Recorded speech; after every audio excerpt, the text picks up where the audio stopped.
Hello everyone, welcome to my channel chaos kitchen. আজ আমি আপনাদের সামনে নিয়ে এসেছি মুচমুচে ও মজাদার ফুলকপির পাকোড়ার রেসিপি নিয়ে। এই রেসিপিটি আপনি খুব অল্প কিছু উপকরণ দিয়েই বানিয়ে নিতে পারবেন। বিকেলের নাস্তায় এটি খুব মুখরোচক একটি খাবার হতে পারে।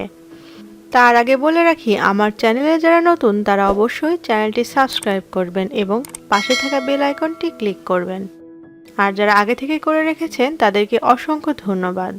চলুন তাহলে শুরু করা যাক। এখানে আমি একটি ছোট সাইজের ফুলকপি ভালোভাবে কেটে ভাপ দিয়ে নিয়েছি। ফুলকপিগুলোকে আমি হাত দিয়ে চটকিয়ে নেব।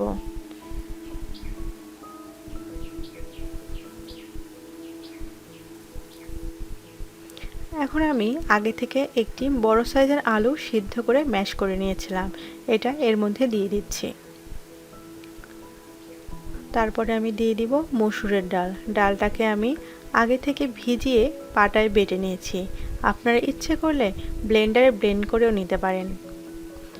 ডালগুলোকে আমি ফুলকপির মধ্যে দিয়ে দিলাম। এখন দিয়ে দিচ্ছি হাফ চা চামচ আদা ও রসুন বাটা। এর মধ্যে আমি দিয়ে দিব 1 চা চামচ রসুন কুচি ও 2টো কাঁচামরিচ কুচি। আপনারা যদি ঝালটা একটু বেশি পছন্দ করেন তাহলে মরিচের পরিমাণটা বাড়িয়ে দিতে পারেন। আমি এখানে দিয়ে দিলাম কুচি পেঁয়াজ হাফ কাপ পরিমাণ। এখন সবগুলো উপকরণকে আমি ভালোভাবে মাখিয়ে নিচ্ছি।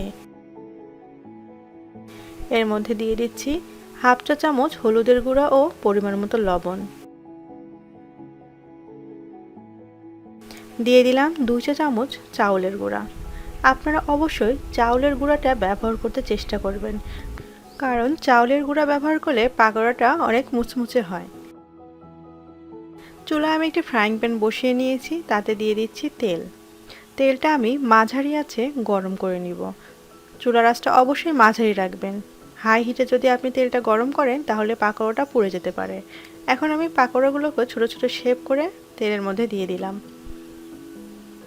আপনারা আপনাদের ইচ্ছা মতো পাকোড়ার শেপ করে নিতে পারেন। আমি এখানে গোল গোল করে দিয়েছি।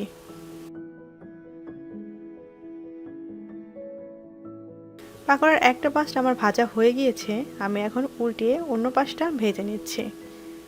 একসাথে গাদাগাদি করে এক গাদা পাকোড়া একবারে ভাজতে যাবেন না, তাহলে পাকোড়া ভেঙে যেতে পারে। পাকোড়াগুলো আমার ভাজা হয়ে গিয়েছে, আমি এখন এগুলোকে তেল ছাড়িয়ে উঠিয়ে নিচ্ছি। তৈরি হয়ে গেল সুস্বাদু ও মজাদার বিকেলের নাস্তায় ফুলকপির পাকোড়া। আমার এই রেসিপিটি আপনি অবশ্যই বাসায় ট্রাই করবেন এবং আমাদের কমেন্টস বক্সে জানাবেন খেয়ে কেমন লাগলো। আরও নতুন নতুন রেসিপি পেতে অবশ্যই কেয়াস কিচেন চ্যানেলটি সাবস্ক্রাইব করে পাশে থাকা বেল আইকনটি ক্লিক করবেন। আজ তাহলে এ পর্যন্তই, চলে আসব নতুন কোনো রেসিপি নিয়ে। সেই পর্যন্ত আমাদের পাশেই থাকবেন। ভালো থাকবেন, সুস্থ থাকবেন। ধন্যবাদ।